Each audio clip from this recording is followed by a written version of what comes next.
Unit number 3, partial differentiation,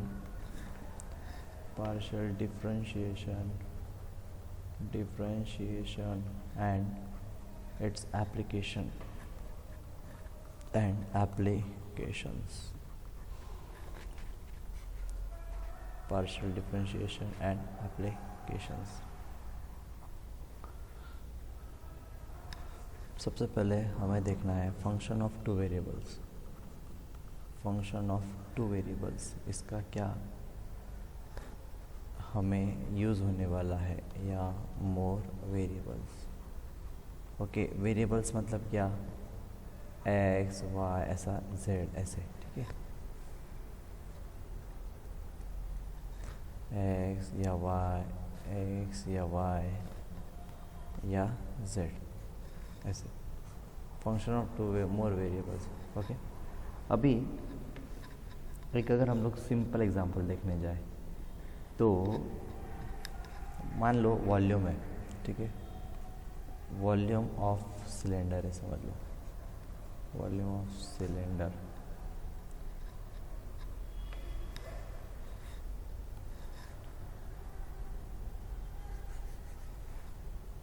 volume of cylinder, चलो सब लोग देखेंगे। वॉल्यूम ऑफ सिलेंडर होता है तो फॉर्मूला क्या होता है, किसी को पता है? Pi are square h, pi are square h, V is equal to pi are square h होगा, बराबर है। अभी आपको ना कुछ चीज़ें अंडरस्टैंडिंग करना है। देखो, एक लॉजिक लगाओ तो आर का वैल्यू अगर मान लो 2 है, ठीक है, और एच का वैल्यू 3 है, ठीक है, तो इससे वॉल्यूम जो रहेगा वो कुछ तो भी आंसर आएगा, है ना, समथिंग आंसर। हमें आंसर नहीं निकालना है, बट समथिंग आंसर आएगा, बराबर है। अभी एक ध्यान में रखना कि अगर जितने बार वॉल्यूम बदलते जाएगा, जितने बार रेडियस बदलते जाएगा, जितने बार रेडियस विल चेंज, मतलब अलग अलग वैल्यू अगर आती गई, क्योंकि वॉल्यूम ऑफ सिलेंडर अलग अलग हो सकता है ना उसका designing, radius will change, okay, तो उतने बार वॉल्यूम 18.84 सर। मैंने आंसर नहीं निकालना है भाई, वॉल्यूम विल ऑल्सो चेंज। अभी तुमको डायरेक्टली समझना है कि v is equal to pi are square H है। मान लो 2 का वैल्यू अगर हम लोग r का लेते हैं और h का वैल्यू 3 लेते हैं, ओके, तो एक कोई तो भी एक्स वाई जेड आंसर आएगा, समथिंग आंसर कुछ आ जाएगा। लेकिन आप एक समझो ना, रेडियस की वैल्यू अगर अलग अलग आ गई, आर की 1 आई 2 आई 3 आई 4 आई, ठीक है, तो वॉल्यूम चेंज हो जाएगा, बराबर है।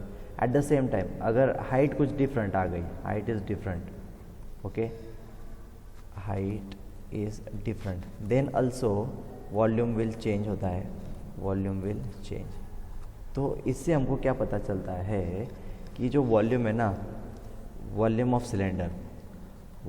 सिलेंडर डिपेंड करता है किस पर, depend on R and H. Volume of जो सिलेंडर है वो डिपेंड करता है आर और एच की वैल्यू पर, की वैल्यूज पर। आ रहा है क्या?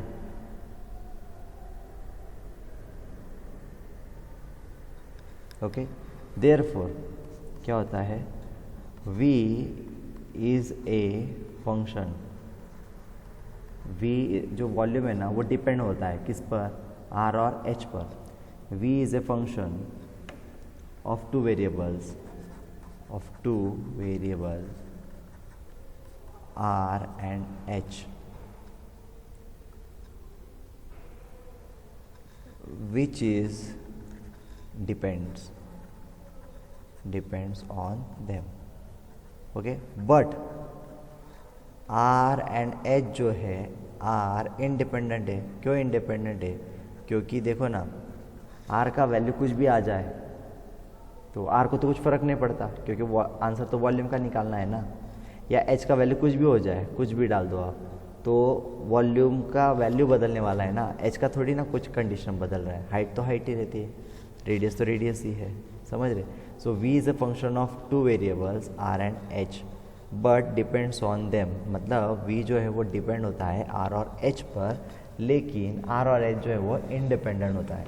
और जब ऐसा होता है तो हमें अभी डेफिनेशन निकालना पड़ता है जिससे हमारा फॉर्मूला जनरेट होता है। ओके, देखो अभी लिखा है सबने? Sir 2 minute sir.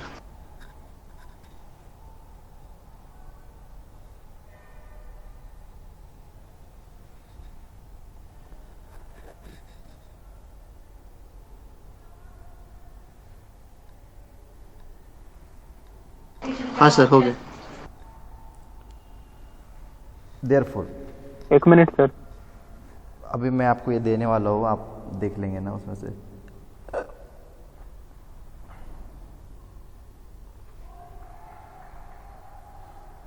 Okay, therefore definition बताना है मुझे। डेफिनेशन कि अगर इफ़ जेड है, हाँ जेड हम लोग ऐसा निकालेंगे अंदर से, Z has one definite value, Z को अगर एक डेफिनेट वैल्यू है, Z has one definite value for pairs of x and y, then z is a function, तो वो फंक्शन हो जाता है ऑफ टू वेरिएबल्स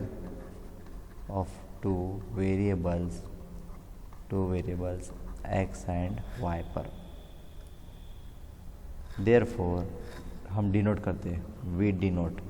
अभी कैसे डिनोट करना होता है? Z of X comma Y is equal to, आप लिख सकते हो जेड इज इक्वल टू, भी लिख सकते हो Z is equal to F of X comma Y. और कैपिटल में भी आप कहीं कहीं देखोगे अलग अलग बुक में एक्स कॉमा वाई होगा, या और देखोगे phi of X comma Y, ऐसा भी आप देख सकते हो। तो यहाँ पर क्या होता है? Here z is the dependent variable, z is dependent variables while x and y are independent। ये बेसिक कंसेप्ट बता रहा हूँ, बाद में हमारा रियल फॉर्मूला तो चालू होगा, ठीक है। जैसे कि एक एग्जांपल अगर हम लोग लेंगे यहाँ पर, okay, Z is equal to, अभी देखो जेड इज इक्वल टू क्या है? एक्स क्यूब है प्लस वाई क्यूब है, ठीक है, एंड माइनस 3aXy है। तो बोलो अभी जेड अभी किस पर डिपेंड है? देखो जेड अभी एक्स पर है और जेड अभी किस पर है? वाई पर डिपेंड है। हाँ, तो अभी मान लो एक्स का वैल्यू कुछ भी आएगा 1 2 3 4, हाँ, तो हर बार वैल्यू बदल जाएगी। वाई की भी कुछ भी वैल्यू डालो अलग अलग आप लोग, तो हर बार अलग अलग आएगा, बराबर है? मतलब कौन आएगा? जेड का आंसर अलग अलग आएगा, बराबर है। लेकिन एक्स को कुछ फ़र्क नहीं पड़ता, वाई को कुछ नहीं फ़र्क पड़ता, क्योंकि वो इनडिपेंडेंट है, वो किसी पर डिपेंड नहीं है। तो Z is equal to X cube plus Y cube minus 3xy है। तो यहाँ से हमें ऐसा पता चलता है कि जेड जो है, here Z is a function of two variables, क्योंकि दो वेरिएबल दिख रहे हैं ना, ए मतलब कांस्टेंट है, उसका आप कंसिडर मत करो। Z is a function of two variables X and Y. तो ऐसा कुछ, अभी दो वेरिएबल थे, ओके, आगे जाके आपको 3 वेरिएबल भी आने वाले हैं। ये मान लो फर्स्ट है, ये सेकंड है। जेड इज इक्वल टू समझ लेते, या अभी हम लोग नाम बदल देते, U is equal to X square plus Y square plus Z square हो जाएगा। तो आप क्या बोलोगे? Here U is a function of 3 variables. अभी 3 वेरिएबल्स आ गए, कौन से हैं?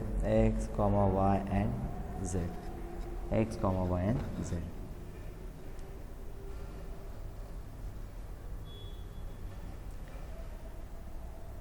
Okay,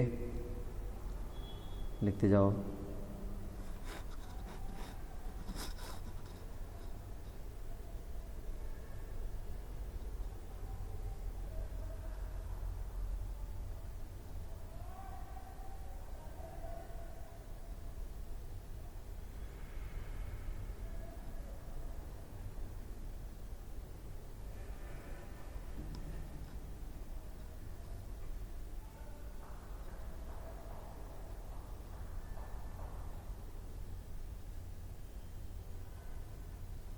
return.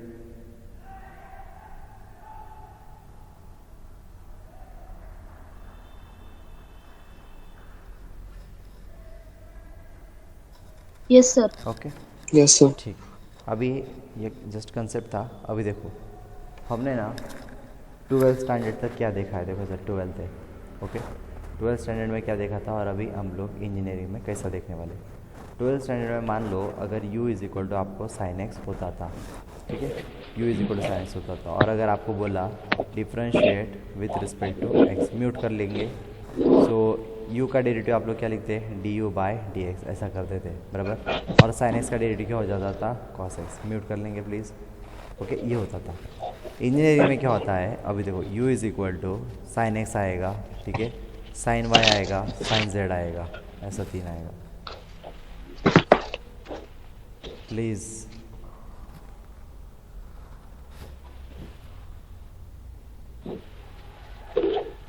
Who is there please.